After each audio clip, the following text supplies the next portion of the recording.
So today I am joined by Matt Viall of Core5. So Core5 are one of, I think, a handful of SME cost consultancies that are getting things right at the moment. So we talk about that, but we also have a good chat around, still the need for the traditional QS skill set and how we need to make sure we do not lose that. And we talk a lot about the L&D needed within the industry now to make sure that individuals coming into the industry still have a real handle on the basics of construction, because if not, we're going to get too reliant on models that don't always deliver the accurate answer. And if you don't know intuitively what's right and wrong, then it's going to become an issue. Really lovely chat. I've got a lot of time for Matt. He's one of the industry's good guys, and I think you'll get a lot out of this hearing the growth of Core5, where they're heading in the future.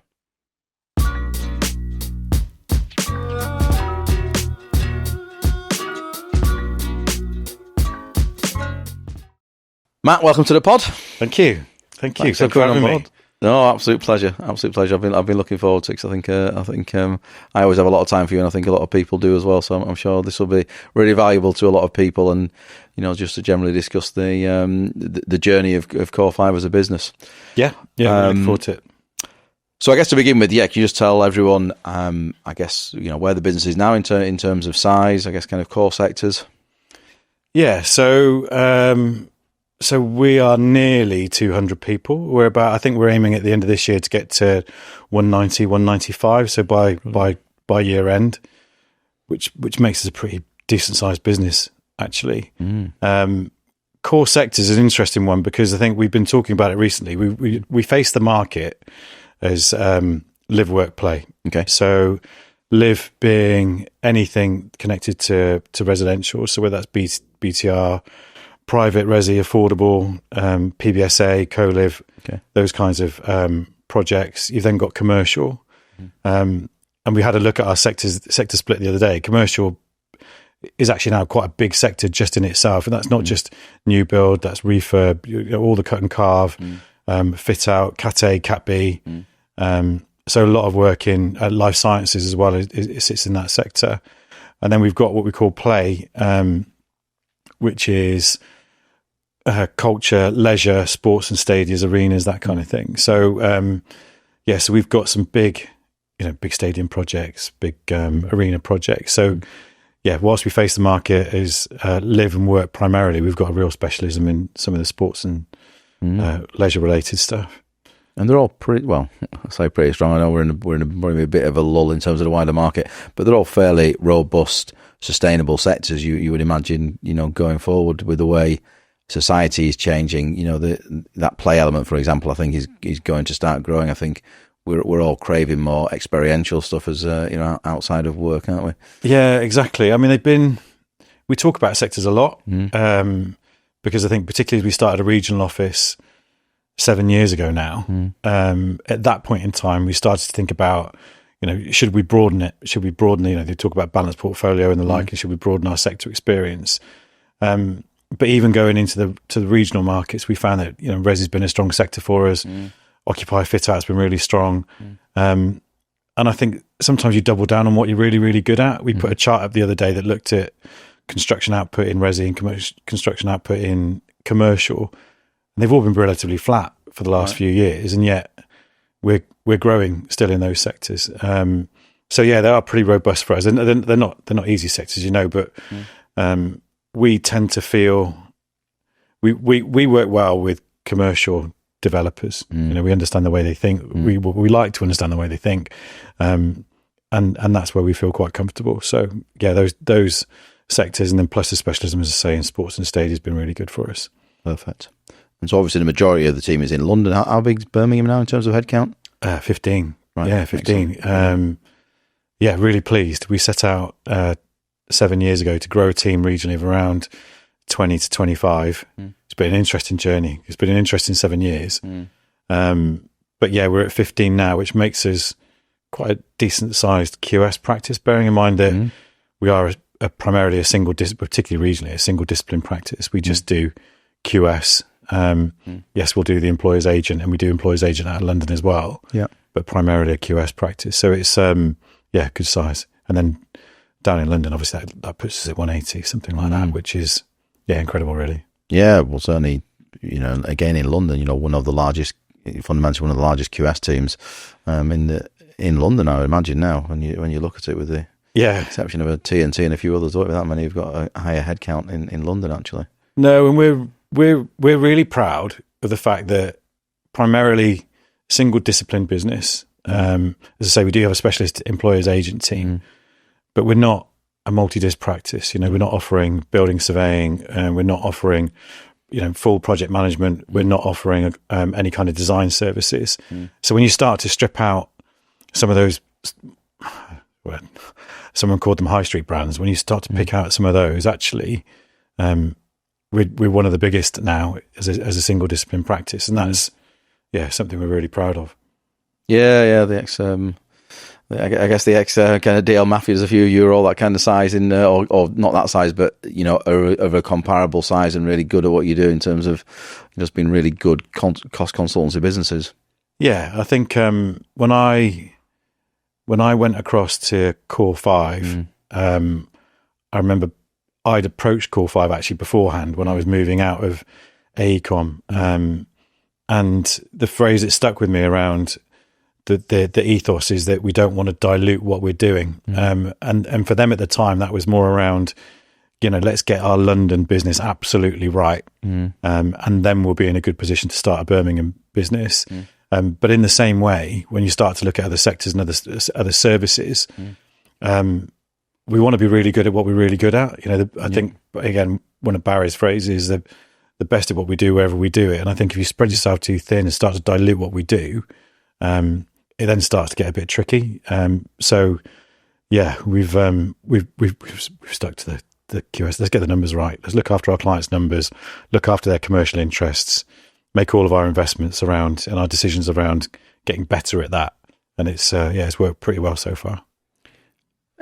And I think arguably it's where the industry is kind of going. You even look at some of the big, your ex-employer and some of the big engineering-led consultancies.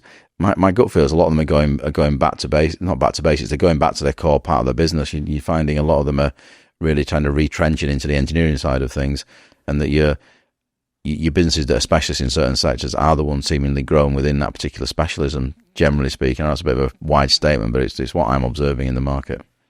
Yeah, I think those businesses have they've got really good models that work for them, and it's different to ours.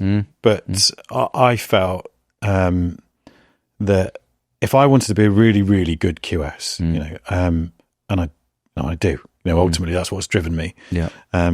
Then you want to be in a practice where your core business is QSing. So the people that are making all the decisions, are thinking, what do our clients need? What do our teams need? Relative to commercial advice. And I always felt that if I were part of a bigger practice, your voice becomes diminished, and not just you being, one of a bigger number, but actually the voice of, being able to represent good commercial advice for good commercial clients, then actually your voice is getting smaller and smaller and smaller. If your core business is engineering, and you're thinking about putting a city into the Middle East, or you're thinking about putting huge utilities or rail networks or transport into Central Europe, then that's fine. That model works for them. But for me to be a really good commercial QS, I didn't think that was necessarily the right place for me. No. And for us as a practice, it's again, let's stick to what we're really, really good at, and that's great commercial advice for good clients. Yeah. But also now you're approaching an interesting size now, approaching 200 heads, broadly nearly all within the private sector, all within one discipline. But where do you see that next phase of kind of growth coming from, Matt? Yeah, again, it's I thought about this in terms of the growth question. We did the EOT, didn't we, back in 2023. So we're 2 years into it. We made the decision on that probably in 2022, right? Though, and so we've just had one of our conferences, and so I was looking back at what's our growth been like since that period of time, and despite the fact that you could look at coming out of COVID, so we didn't. And I will come back to the question, but we kind of plateaued through COVID, so we didn't shrink. And since that point, the business has grown another 60%. So I was always really impressed with the growth of the business before I joined. So we're nearly 12 years old, and I guess the business was about 5 years old when I joined. I was really impressed by the growth to that point. But then when I looked at that period in the last 4 years or so, 3 or 4 years, you go, actually, we've gone on another 60%, despite the fact that actually the commercial markets shrunk and the resi market shrunk. So where does our growth come from? I think it still comes from those same sectors. We've said, let's just double down on those and take market share where we can. We are picking up other sectors. We're doing an awful lot of work at the moment in things like life sciences. We're also doing, we've picked up projects recently that are more involved with EV EV networks and car charging and things like that. And we're picking up I&M projects as well. So we do have an eye on other sectors, and I do see growth coming from those other sectors. But actually, I think the clients that we work with already, there's really good opportunities for us to either grow with them, win more work with them. I think certainly in some of the sectors that you're strong, the reality is not that they've all gone away from it, but a lot of larger consultancies are potentially taking their eye off the ball in some of those spaces. And absolutely, I'm seeing the ones that are really growing. You might speak to people in certain larger consultancies who are saying the commercial sector is going down. We're not hiring. Residential the same. And then I speak to some of my clients in both the cost world and the project management world, who are still really performing pretty well in those sectors. And it's exactly to your point, try and take market share by just doing a really exceptional job in that space. And by default, those kind of developer clients become more loyal to you because you're just doing a really good job where others maybe not. Yeah, without a shadow of a doubt. I think, again, I did a piece of work around it was around the kind of our performance over the last few years. And when you get to 200, what happens? Because we did a big piece of work when I first joined, prior to me joining, where we looked at, what structure do we need to be to support a business of over 100, in terms of our governance, decision making, all of those sorts of things. And John Spencer Hall and David Gabe did a really good piece of work on that. And then we made some changes, or the business at the time made some changes to create an opportunity for more ideas and more influence across the business, so that we weren't getting bottlenecks at certain points. And now you look at what happens when you get to sort of 200. And I looked at some of those other businesses, some of our competitors that they've taken steps on since then, and it's and they've all moved into infrastructure, or a lot of them moved into infrastructure. That's not something that we want to do. That's not something that motivates us at the moment at all. So I think, again, the different models, but we sit down and said, let's just double down on what we're really, really good at. And it's worked really, really well for us so far. Good. And we are undoubtedly looking at other things and other sectors.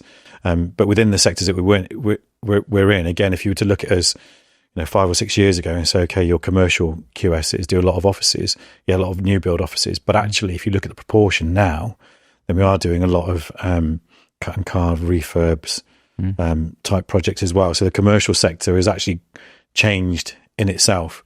So lots of growth I think still to come out of those places that we're already in.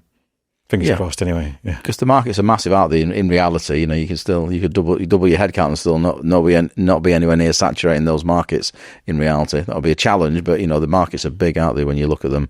Yeah, in terms of the amount of physical construction spend in some of those spaces. Yeah, exactly. And I don't think there are too many businesses like ours out there now that are of a good size. You mentioned it, the ones that would have come out of E.C. Harris or Davis Langdon, clearly in a good spot. And we know them well. The likes of Quantum and Exeger and people like that. So, and those businesses are doing well too. But I think when you go back back to certainly when I was younger, and you would look across the board, and you'd have F&G, EC Harris, Davis Langdon, TNT, Gleeds, Curry and Brown or Sweets, or you had a number of people that that felt relatively similar. It doesn't feel like that anymore. No, it doesn't. I put a post out a couple of weeks back on LinkedIn now saying we need more really strong SMEs in the market to challenge some of the larger businesses, and that's as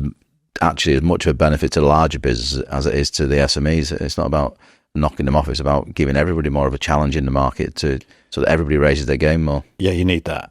You need that because we need that innovation. When you think about, I guess when Core 5 started, which would have been 12 years ago, same sort of time as A-Linear, similar sort of time to Quantum. There's other businesses out there more recently, as I said, likes of XGEA and others that, they come out and they disrupt the market a bit. They innovate. They're really, really close to their clients.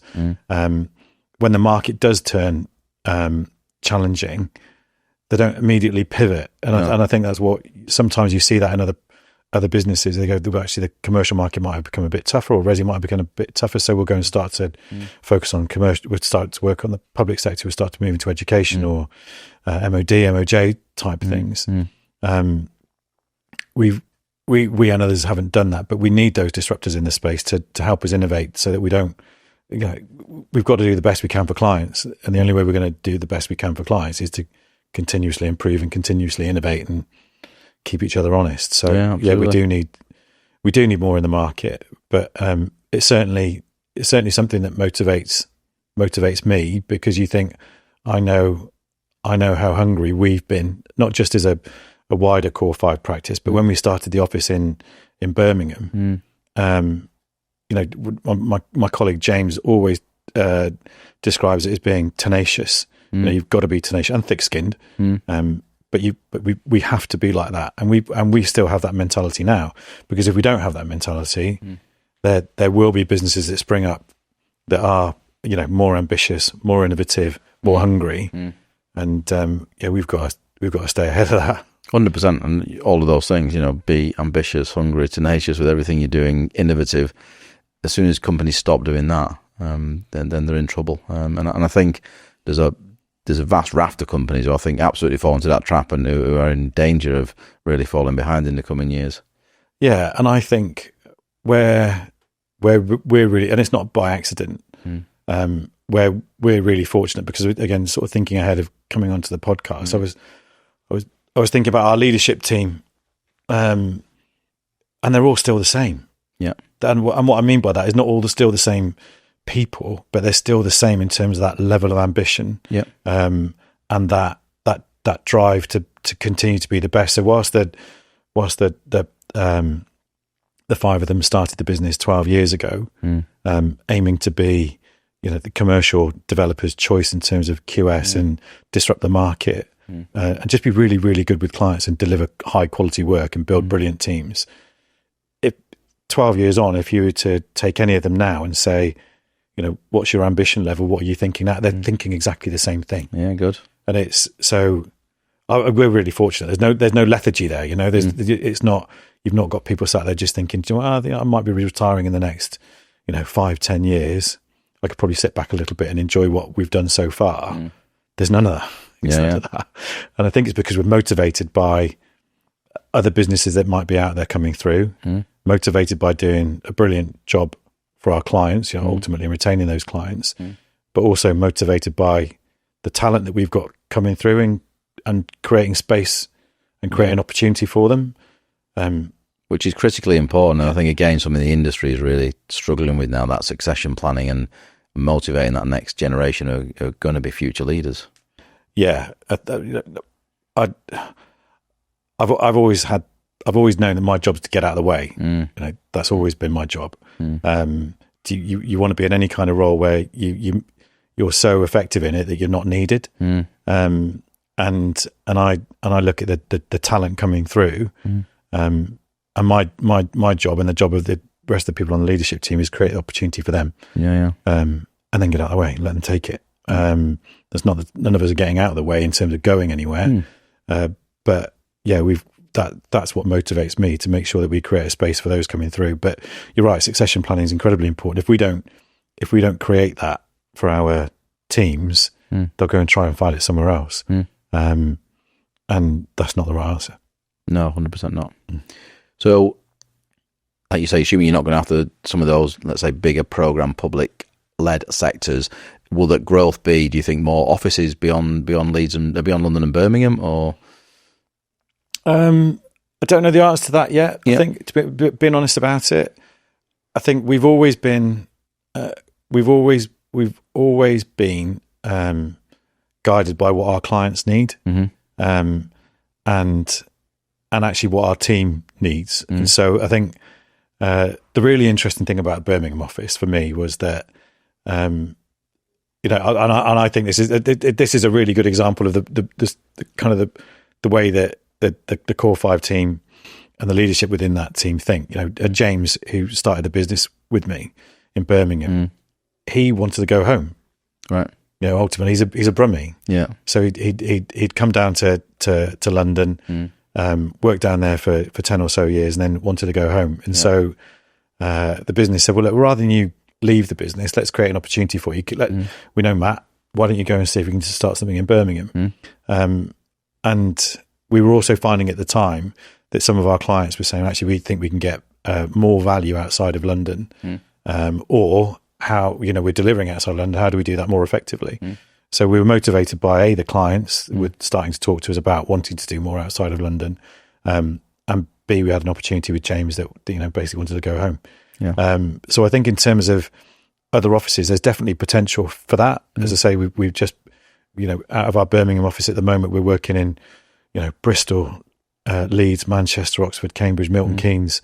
We're working all over, and so there might come a point where you say, is there a body of work and an opportunity there to go and open another office? But we're not motivated by growth for the sake of growth. We don't need to grow. If you understand what we've not got an external shareholder saying to us, you need to grow. Yeah.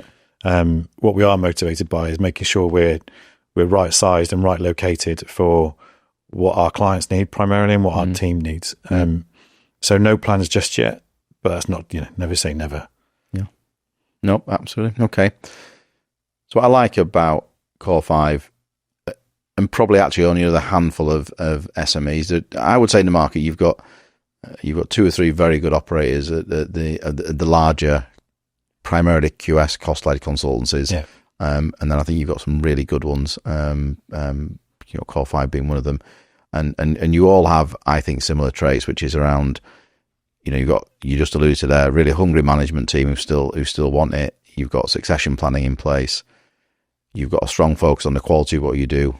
You've got a strong MEP capability, and you've got a strong focus on kind of technology and tech, and not just doing everything the traditional way. That, for me, if you tick those boxes, then you're probably a pretty sound business to join if somebody does not want to join one of the bigger players. Yeah. I think there's a lot that don't do any of that, and I think are in real danger. So, broadly speaking, to lead up to the question, what do you think the future of the industry is, particularly, I guess, for cost consultancy, quantity surveying? It's a big question. Yeah. It is a big question. I think the future's good. Broadly speaking, I think it is good. I mean, I think, I tackle that question, but there's a couple of things that spring to mind for me, and sort of that helping with my response with that is, when I was a graduate, I remember walking onto the floor plate, and the equity partners were based on floor 7 at DL at the time, and I remember thinking to myself, what is it that's got them to this floor? And it wasn't measurement. Yeah, it wasn't measurement. It was something else. Yeah. And so I thought. So I reflected on that. And I don't think I found. I still don't think I found the answer to it, because there were some super talented people on that floor. There's people like Paul Morrell and people like that. So I think the second time his name's been mentioned today, he's like the godfather of the QS world. I think he's without a shadow of a doubt. Yeah, without a shadow of a doubt. I think he was very, very forward thinking as well. Yeah. And I know when I was at Davis Langdon, he was clearly a very, very influential figure in not just within DL but within the market. And as a graduate coming into that business, you knew you were going somewhere where there's high ambition, but also massive focus on quality and a real focus on the future. But I remember thinking, as I say, what put these people on this floor was not measurement. Yeah. So what was it? And the other way you kind of think about it is that it's a people industry, and people always say it's a people industry. And it's just, people say it's a small world, it's a small industry, but it's a people industry, and the things that get people to senior positions aren't measurement or technical things. There's something else. So I think arguably a lot of the best QSs end up stuck at a kind of senior delivery level and exactly don't actually go on because they're too bothered about the detail and not about people. Yeah. So I think I think there's a bright future for it. It will be different, undoubtedly, and we're starting to look at, part of my role is to think about what will be automated and what will be augmented. And you can definitely see a world, without any shadow of a doubt, where you get a BIM model, and the model effectively gives you obviously all the quants. And so a huge part of what we do at the front end in terms of estimating is going to be measurement and pricing to produce your cost plans. There's also an awful lot more that sits alongside that, and that is working in a team, in the design team, that's briefing the design team, options on design as well. So you're in a team environment, but there are going to be aspects of it, like measurement, that you can see a world where someone says that's done for you. You can even see the world, obviously, where we'll say, we have a slightly different structure to the way other people do it, but there'll be a piece of AI that says, well, tell me what it should look like, tell me how you structure it, and I can do that bit too. Right. So I think there's going to be significant changes to aspects of what we do, significant changes to aspects of some of the post-contract pieces around, valuations and the like. But I still see that there's going to be a place for PQSs to look after the client's commercial interests, to be able to translate those interests into design briefs, to work with teams of designers to effectively to work with them to create designs that fall in line with those briefs, and then to go and procure it. And you think about how the market is so I wouldn't say disjointed, actually, because people complain about it being disjointed, but actually it's just varied. Each contractor approaches things in different ways, which means that there is going to still be the role for a person to navigate that, and for sure, and to kind of create or to give the client the right options in terms of procurement answers. So I think there is a strong role in there for people. I think undoubtedly it will change, but the industry changes every day anyway. Every day is different. So I think it has got a bright future. Undoubtedly, tech will play its part, but it will be supporting QSs rather than replacing them. Yeah, and I agree with that as well. I think I equally think there's a lot of businesses that are going to catch a cold in the next 5 years who maybe not where you guys are, not where a handful of your key competitors are, who are really good at what they do as well in that field, and then the really larger enlightened consultancies. There are a whole host of larger consultancies who are still a super traditional in terms of their approach to market. There are a whole host of firms, maybe there's not that many, but a whole host that are above your size, below 1,000, that are still churning out a really traditional product. And you just think they're right for a degree of disruption, or for the opportunity for someone like Core5 to take more market share, just because you guys are maybe further down the track in terms of kind of digitalizing your service lines. I agree. Where I see the challenge, though, is I think an awful lot of what we do is based on technical knowledge, and we've got some brilliant QSs, like some absolutely fantastic QSs that, if you put a bunch of building materials in their back garden, they'd be able to build you something. That's not me. I wish it was. It's not quite where I am.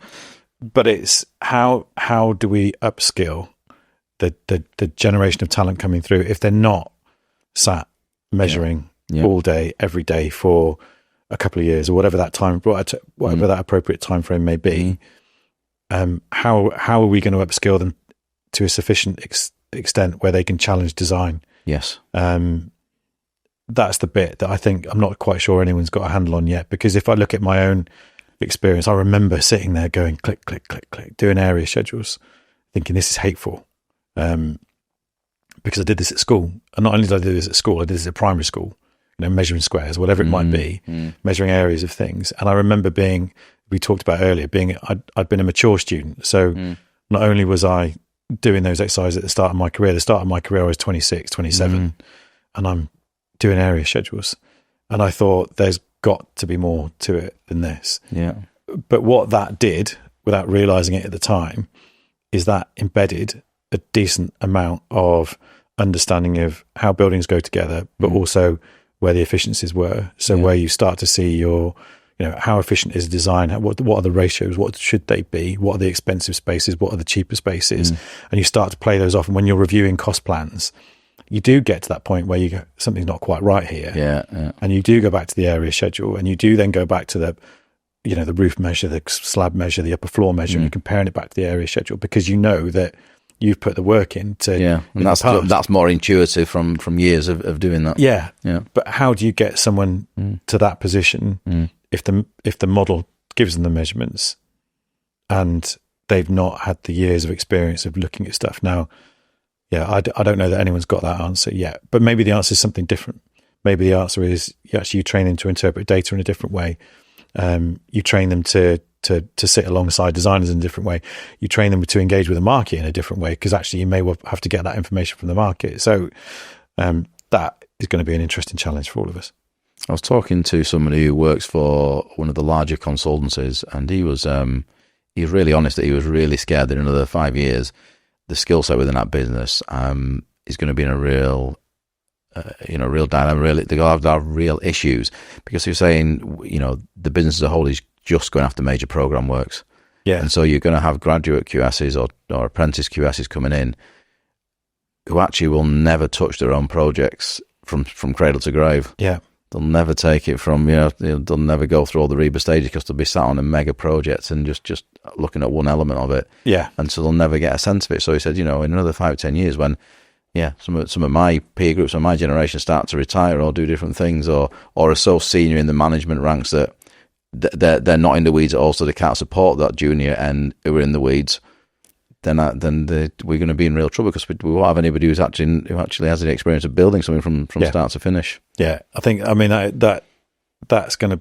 But I think, but if the whole industry does that, then the whole industry will have to change. Yes, and it may well be that you go for your answers, you get your answers in a different way. But that is a genuine concern. But also, I think it's to go back to what you do. That for me becomes. That's why it's so important to talk to people as early as you can when they're making the decisions as to where to go and work. Yeah, because again, sort of going back to the point we were talking about earlier around, if you're working at a Viall or an EC Harris or an F&G or a Gleeds or whoever, you could get up and go from one business to the other, and relatively easily. Yeah. And whilst that's still true to a certain extent, you couldn't go from a real estate QS to a infrastructure QS to a contractor's QS very easily. And those big programs of work in infrastructure, or big programs of work for some of the sort of the public sector bodies, to take somebody out of that and then put them on a real estate project, it's a different skill set. But yeah, I can see that they would be concerned that where do you get those skills from if you're on major programs who are just taking information straight out of a model? It's bit of a challenge. It is, and like you say, I'm not sure there's enough businesses are kind of addressing that long term at the end of the day, which is a worry for the overall, which already is a decreasing talent pool, the overall talent pool for the industry. No, but I think so. We're starting to look at and have been that. What is that QS of the future? What do they look like? What skills do they need, and how do we identify them now, and how do we train them? Because assuming that the software and the tech will take us in a certain direction, we've got humans in that process, which means that it will probably be slower than the tech becomes available. So it will take a little while for it to bleed into some businesses. So in that time frame, though, we should be using that to look at, what are those? Is it negotiation skills? Is it data analytics? What is it that a QS in 5 years' time needs to look like? The universities, I don't think, are doing that, if I'm honest. No. So it falls on us to do that, to start thinking about that. We're just working on, our sort of what we're calling at the moment, our sort of training passport. So what does training look like through your career? So you come in and you go, here I am. And APC is brilliant. We've not nailed that, but we're really good at it. But then what happens after that? How should we be training people? Is it training in Copilot? Is it training in different AI products? Is it training in, as I say, some of the softer skills? Because if it's a people industry, then how do we train that? So it's a big job. It's a big job to think about those kinds of things, but we have to be thinking about that because, that's where the industry is going to be in 5, 10, 15 years' time. And collectively, a lot of businesses need to think about it, because it can't just be one business who tries to find the solution. It's got to be, a collective solution, hasn't it? Otherwise, as I say, overall the industry won't be in a good place, and that then relies on you being able to keep hold of all your people who are trained properly. But if others are not emulating that, then it becomes a challenge. Yeah, it does. Yeah, absolutely. Yeah, and it's you can argue this is what's some of the issue of what's gone wrong within the main contracting world, because at one point years ago, the main contractor would have in most cases employed a lot of its own people and done it all, and now it's moved so far away from that it's essentially in many cases an umbrella with some good subbies delivering actually all the work. Yeah, and the model's completely changed. But that's I guess that speaks to what I was saying earlier on around where that technical knowledge ends up being in the subcontract market, in the supply chain. Specialist suppliers, and it may well be that some of the things we need to do is to say to the talent coming through, you need to get really, really good at market engagement. If there's something that is definitely changed over the course of sort of particularly post-COVID, post-Ukraine as well, is that I remember being 20 years ago, whatever it was, when I would start. So when we go, you got to do a cost plan. You pick out the last one you did, and then you could start. It was a really good starting point actually for your next cost plan. Right. Okay. And it's not like that anymore because things have viabilities are a lot tighter than they may have been in the past as well. It means that you've got to understand is more earlier, which means you've got to be doing your market engagement with all of your key subbies, whether that's your ground worker or your frame or your M&E subbies or whatever it might be, much, much earlier. So it may well be that actually the skill set that a QS starts to pull together earlier in the project is not necessarily measurement and pricing. It will be aspects of that, but it will be collating information and aggregating information that they're getting from supply chain engagement. And I think we'll adapt, but you're right, that's where an awful lot of the knowledge is in those subcontractors. Yeah, somebody even suggested to me, and I thought, that's not a terrible idea that you do at your kind of apprenticeship level. You actually, say Core 5 might have some relationship with a number of specialist subcontractors, and your guys do a month stint or a 2 month stint with those subcontractors, sat with a QS on their side of the fence, just to understand in more detail what they actually do and how they do it, and then move them around over the course of a year.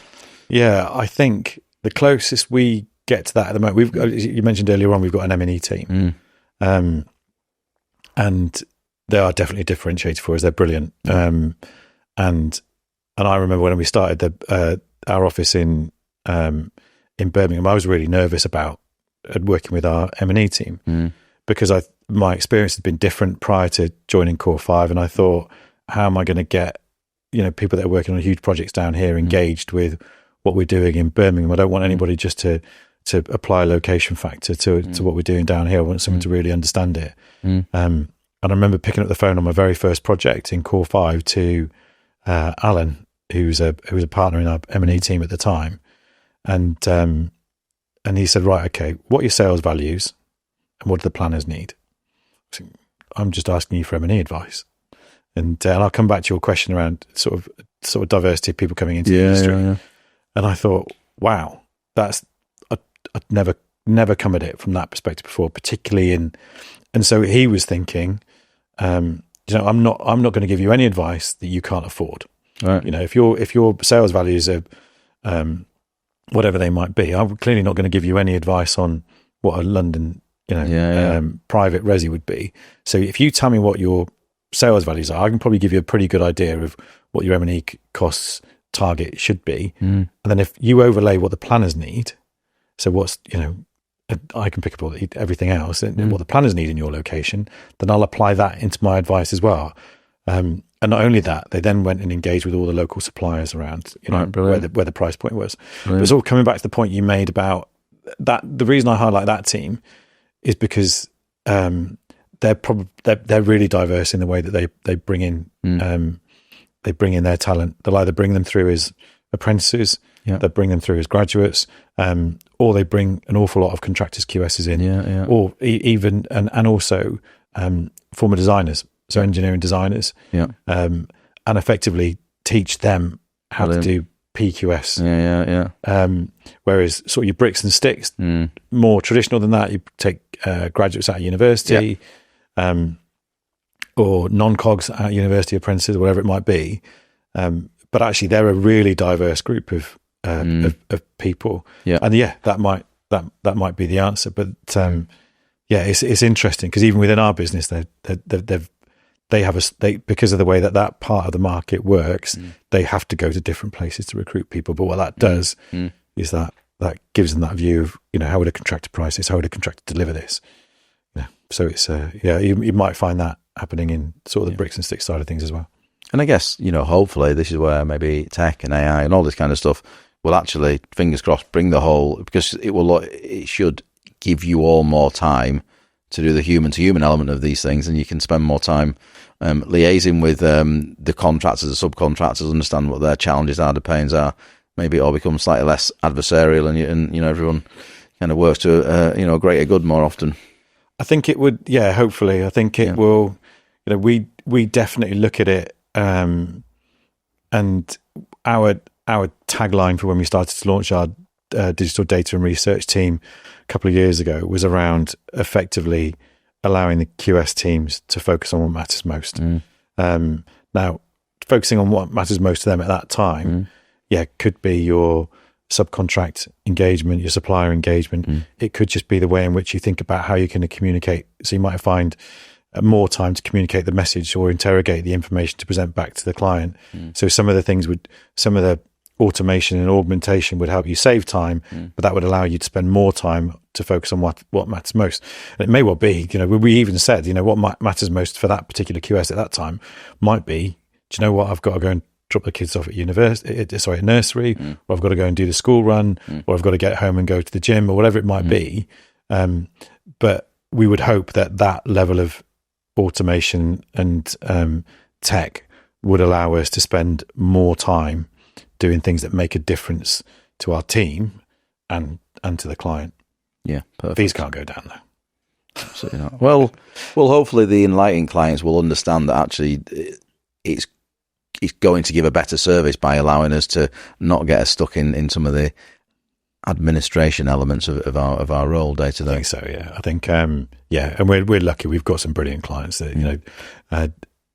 that understand the value that good commercial advice at the early stages and throughout brings. But I think tech, we have to look at it as something that will help us. Can't get too scared by it. Yeah, have to just grab it and embrace it, and undoubtedly it's going to change things. There's no doubt about that. Yeah. Now, to your point, what you said earlier, Matt, about the sectors you guys go after, it might be that there are probably some sectors that might be more disrupted. Some areas within the public sector may get disrupted by the fact that AI and technology you may get a point where some public sector clients go, you know what, this is a relatively simple rinse and repeat design. Let's say, schools, for example, and they may say, we want lower fees, and that end of the market may get disrupted. But where you're dealing with more complex projects, where you do need proper commercial advice, you'd like to think that's where QS as a whole will continue to stay busy. Yeah, I think so. Yeah, I think so. Whereas chasing just, I guess sectors. I'm thinking other sectors like retail's always been a challenging sector. I know Core 5 do some retail, but certainly retail when it's just mass retail work for some of the big retailers. Where they treat everything like a can of beans in terms of a commodity. Yeah. You may be always pushed on value there. and there may be different disruptors in the market then. Yeah, there may be, and they may start to lean on tech a bit more because of that level of repetition. And actually, the other aspect of it, because of the geographical spread of some of their portfolios as well, and the cost of travel and all those sorts of things, it may well be that go, okay, we can design a model here. We know, and they do this anyway. To be honest with you, we know how much everything costs. Yeah. So it may well be that they lean into it a bit more. But we think that in terms of, we like working on the more complex, more bespoke type projects, and there will undoubtedly be tech that comes into that. I was blown away. Went to a tech tech sort of presentation a couple of years ago, and you see what some of the architects are doing, some of the engineers are doing. It's phenomenal, ultimately, and that will undoubtedly help us to create, more sustainable projects. It will cut down on an awful lot of waste. So there is a huge amount of benefit to the tech that's coming through. It's just making sure that we embrace it in the right way. Yeah. And ultimately, a lot of this is going to come from clients, isn't it, as well? There's still a lot of clients who are, fundamentally across all sectors, they're still very traditional. Some might say backwards in terms of their approach to it.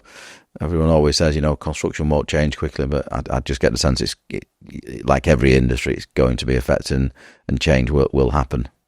I think the difference now is that, if I look at the way that we approach things like benchmarking and data and things like that, we've been, or personally, I remember sitting at Davis Langdon, and there was a benchmarking box, and genuinely a box that was under someone's desk, and it would have held the and this shows how old I am. That would have helped the paper copies of all the benchmarking for commercial offices or something like that. Right. And there'd probably be another box in a different team as well, and then you get the boxes. What have you got in your stack of information? Yeah. And over time, the tech hasn't allowed us really to do much better than that. Yes, the box, all of a sudden, that information that was then held on an intranet or held somewhere like that, so you could access it, but it was probably there in PDFs. You couldn't move it around very easily. Yeah. Couldn't access what was sat behind it very easily. When you could, you were into an Excel file or something like that. Whereas, sort of going back to your point around tech, the tech now is there. It's affordable and very, very accessible, and you can only see it getting much, much better very, very quickly. Yeah. Whereas, the BIM was supposed to be the answer. Is it 2006 or something like that, where it was mandated and everyone was going to go into BIM, and you're there sort of 15, 20 years later still talking about whether people are using models or not. Yeah. Not in all, there are some forward thinking, and an awful lot of forward thinking designers out there that have been using it brilliantly since that point in time. But there's also an awful lot of clients and other designers and teams that wouldn't, or contractors that wouldn't have been. Whereas now that's standard, but also the way in which you can get data out of it is so cheap, so quick. Yeah. So that it's not, tech is not going to hold us back, and it's not, an accessibility to it is not going to hold us back. Training and understanding of it might do a little bit, but it's undoubtedly going to make a massive difference. But I do think, as I was saying earlier on, because we've got, and this isn't, we do need people involved, absolutely, but it will be kind of the people aspect that is there. So we're not quite ready for that, or the infrastructure, the infrastructure that sits behind it. Because whilst you might be able to download or buy a software package or whatever it means, that the infrastructure, the laptops and the servers and the hardware and the broadband speeds, whatever it might be, might not necessarily be brilliant for everybody. But I think it's not an excuse anymore. It's there, and But it's still, I would say, Matt, there's a certainly a large percentage of the QS world, including some of the very large consultancies still, who kind of, I think, pay lip service to a lot of the digital element of things, still doing things a very traditional way. So I don't know how easy this one will be for you to answer, but if we were, say, talking to a senior QS in a traditional QS practice at the moment, I don't know, we'll fly with so easy for you to answer. If they came to Core 5, what would the difference be in terms of their day-to-day job as a QS, do you think? I think going back to, I think there is still space for really good traditional QSs. Yeah. And so I don't think that they would sit and think to themselves, this is like, you're on a completely different place here. Yeah. Because I think actually for all those things that we talked about earlier in terms of developing teams, developing the talent that's coming through the younger generation, you would absolutely take a traditional QS and say that actually there's a role here, because some of the packages on the projects we work on are hugely complex. An awful lot of an awful lot of what we do is you still go back to first principles. You go, right, how do we build this? Because if you can't understand how you're going to build it, how are you going to get a contractor to price this? So I don't think from a skill set perspective, they'd be out of place at all. I think they'd fit right in. I may probably misask that question. I mean, in terms of, so let's say for argument's sake, they joined you, it was a £20 million job, which they're solely responsible for as a QS. How would, I guess, systems and tools that Core 5 have in place make their job better, easier, probably more efficient from a time perspective? Yeah, so from that perspective. So we've got, so there's a few things that we've done over the course of the last couple of years is that, so we've got what we call our DD&R team. Our DD&R team are made up of five individuals plus John and I, who kind of represent it and sponsor it on the management board. Okay. One of those is John, who's a researcher economist, but he's an economist. He's brilliant, but doesn't get involved in the day-to-day delivery of QS services ultimately. So the other four in the team, so you've got Richard and Trevor, Charlie and Alison. Richard and Trevor, since being with us, have spent an awful lot of time looking at how we integrate our estimating practices with Revit models. Okay. So over the course of the last couple of years, what they've done is, and it's an awful lot of work between them and Charlie and Alison, is look at what are the foundations of our estimating in terms of the reports that we issue, the structure of the reports that we issue, how we measure, what does Costex need to look like to reflect that, and how do we work alongside the Costex sort of software provider to develop our reporting systems and structures in such a way that anybody in our business can access them really, really easily, and they know where they are in an estimate at any time. So I've worked in plenty of places where you go into the server, you go into look a Costex from one project to the next, all looks, the reporting out, it looks all very, very different. Right. They're all named differently. They're all in different places. It's, we've made sure that actually we've got, we've set that up in such a way. So, and trained the whole business on it. We've trained in the last year, we trained 100% of our people up to associate partner on Costex. Right.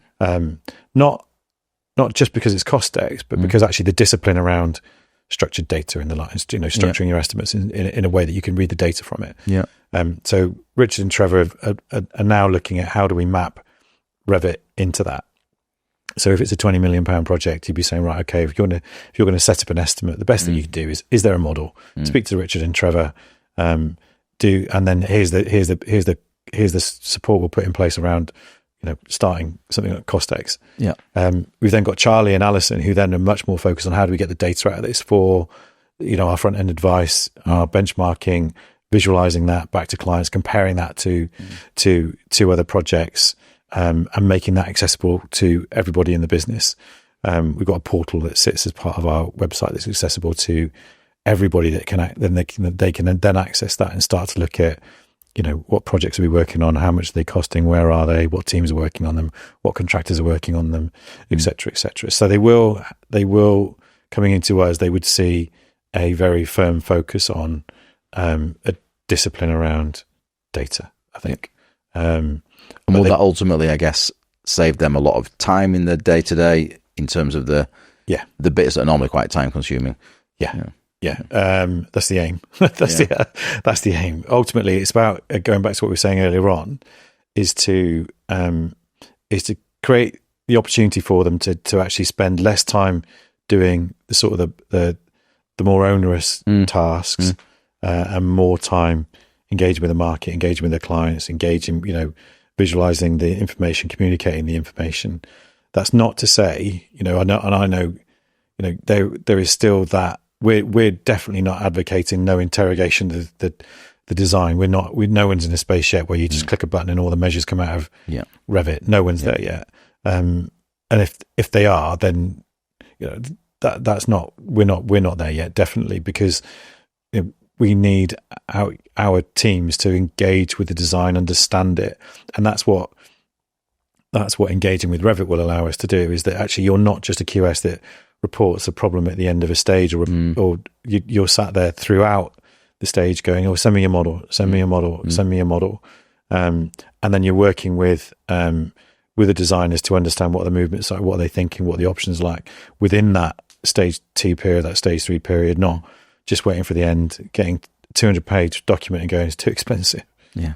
It's so I think we're much more focused on being useful through all the stages and using Revit or using Costex or using data to support that. But yeah, so if someone came into us as a traditional, they would see some differences, but what they wouldn't see is something that should scare them that they couldn't be a part of. It's not. We're definitely not that. No, and because to your point, those traditional QSs really will understand probably a lot more about not understand a lot more, but they'll understand construction. They can instinctively look at a cost plan and go, "That's not right. There's something wrong here. We've missed something." So you absolutely need to keep that. And it's all interesting, as we touched on earlier. It's all interesting dynamic around. We've got to be really careful that the industries are already very ageist, and we're bringing a lot of younger people. Well, not enough, but we're bringing in younger people who maybe know how to use all the software really quickly and are native to it. And you're then saying, well, Bob, who's been a QS for the last 35 years, no longer of use to us because he doesn't know how to use that. And that's a case of educating them and bringing them together to make sure that everyone wins.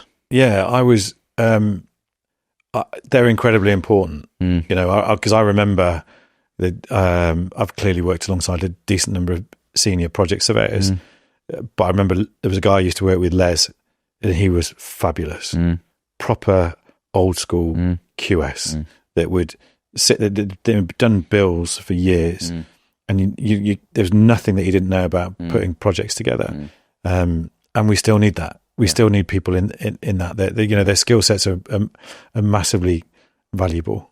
Going back to sort of the younger generation coming through as well, is that it's that assumption that actually they're tech savvy, and they're not all the time. Right.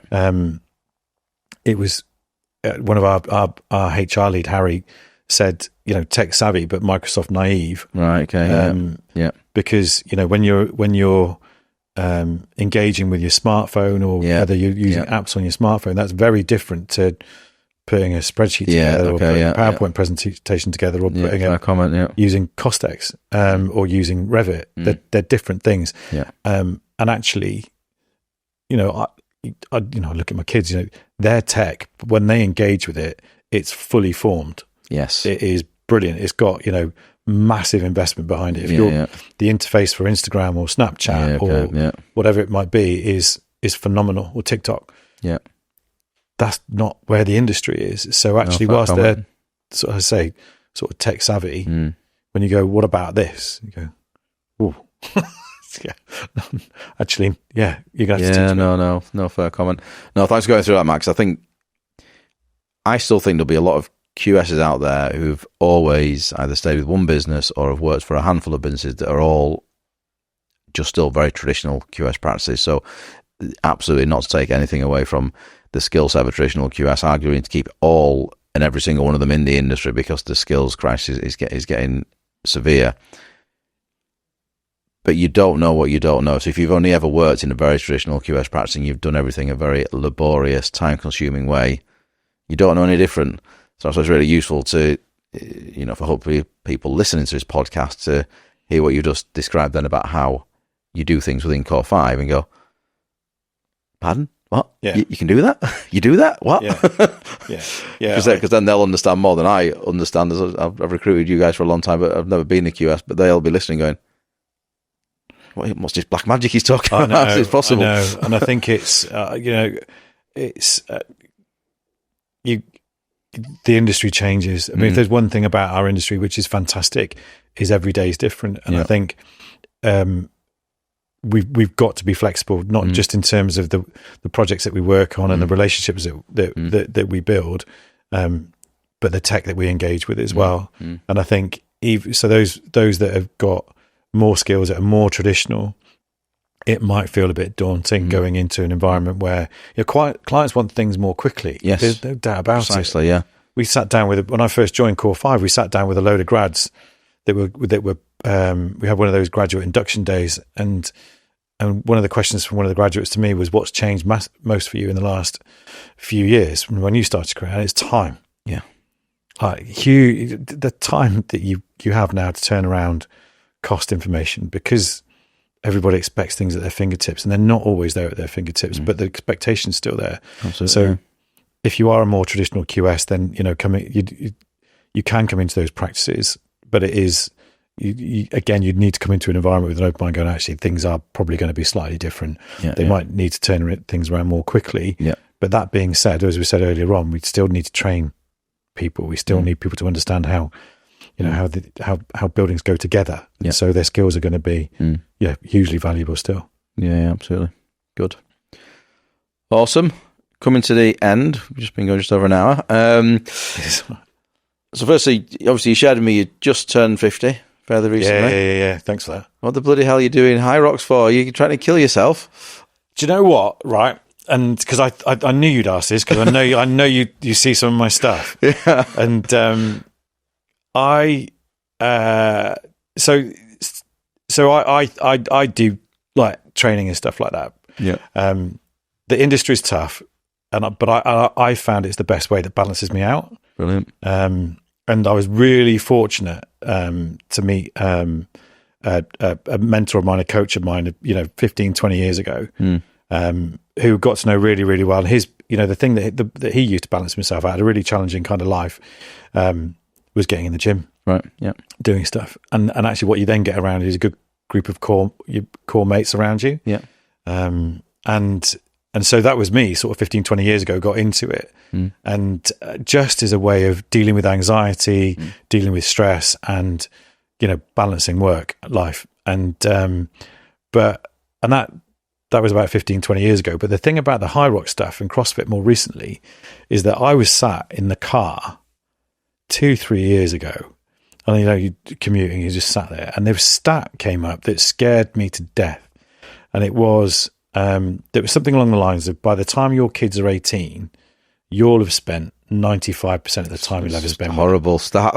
It was, and I just remember driving thinking, oh, yeah, I've got to do something different now. Yeah. And so whilst the fitness and training and stuff has always been part of what I do for the last sort of 15, 20 years, it took on a different kind of role for me, because it meant that I could spend more time with my kids. So I coached my son at rugby, and do the high rocks and CrossFit stuff with my daughter. Yeah. And, but I think you've got to be as young as you can for as long as you can. And what I mean by that is like keeping yourself from, and again, I have to have a healthy habit, because I know what this market, I know what this industry is like. You have to have something you can go to that, that'll just balance you out and even you out for the. I certainly find the only thing I can do, I'm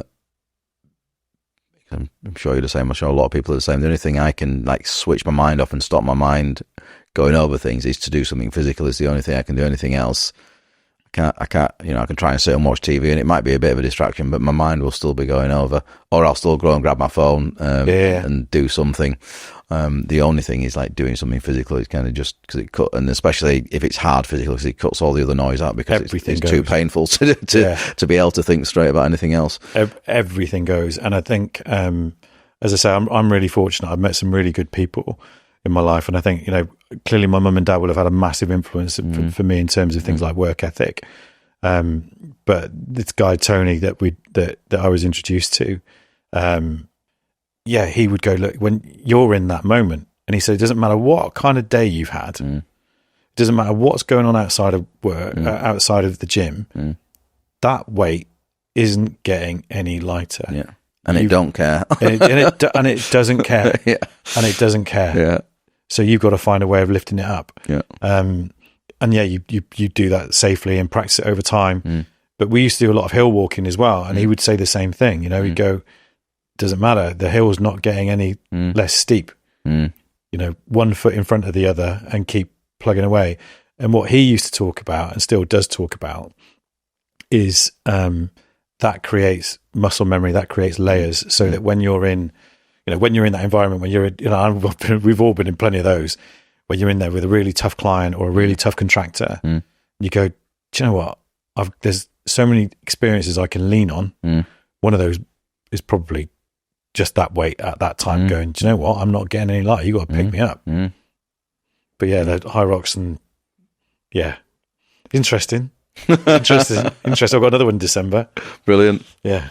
No, fair play. And, and all the evidence is there as well. We've got to look after ourselves. All the evidence is there it's about muscle mass. If you start to lose muscle mass, then a lot of other things start to fail you. So you've got to stay strong. It's all the stuff around, when you become a grandparent, if you're lucky enough to become a grandparent, being able to pick up your grandkids, it's if you fall over, you can get back up again. So it is all things that are designed functionally to be able to help you as you get older.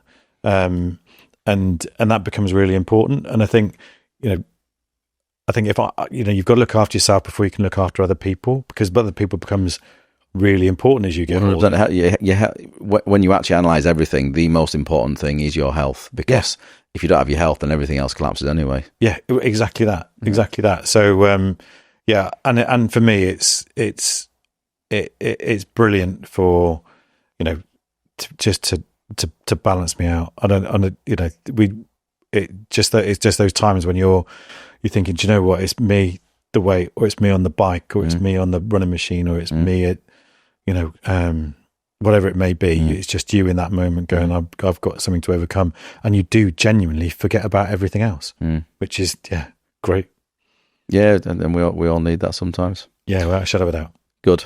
Matt, very last question. Who's been your best boss or mentor? I've got loads. Yeah. We could do another hour on this. I really could. I started to write this down actually in a cafe beforehand. Like I say, clearly in terms of mentors, it would be my parents. Tony's a huge mentor of mine in terms of a coach that I met around sort of 15, 20 years ago. So he was a life coach, a coach of business? What was he a coach of? He's a mate of my brother. He's a martial arts instructor. Right, brilliant. So I went to his martial arts class first to start off with. But he's had a challenging life in terms of his wife had Huntington's disease, so he had to do. He was a carer at home, had to run the house, earn money, and look after himself. Right. But brilliant for me because when I met him, I was suffering from anxiety and things, and some of the hints and tips that he gave me around that was like really, really helpful. But you learn from every single one of your bosses. But I do remember my first boss. Nick, when I was at the bank, and he would every morning he'd say to me, "How are you?" And I go, "I'm great, thanks, Nick." And then he'd say the following morning, "How are you today, Matt?" And I go, "I'm brilliant, thanks, Nick." "How was your weekend?" "Awesome." And he took me to one side one day and he said, "Do you know?" He said, "I really enjoy working with you." He said, "Because every time I ask you how you are, you tell me you're great, you're brilliant, awesome." He said. And it just lifts me for the day. He said, because if you say, not too bad, or it was bad, or, all these kinds of stuff. He said, just the way that I engage with you first thing in the morning changes the way that he has his day. And he was such a personable person that sort of ever since then you go, do you know, actually part of my role is actually to be personable, to be approachable, to be able to sit and have good conversations with my team and things like that. So he was really good, and whether he was the best, I don't know. I think but I think he made a real impression. But he was my first boss that learn some decent lessons off him. Good. Awesome. Matt, thanks for being on. I really appreciate your time. Thank you for inviting me. Absolute Great. pleasure. Part 2 in a year's time. Absolutely. Love it. Yeah, no, thank you. Cheers, Matt.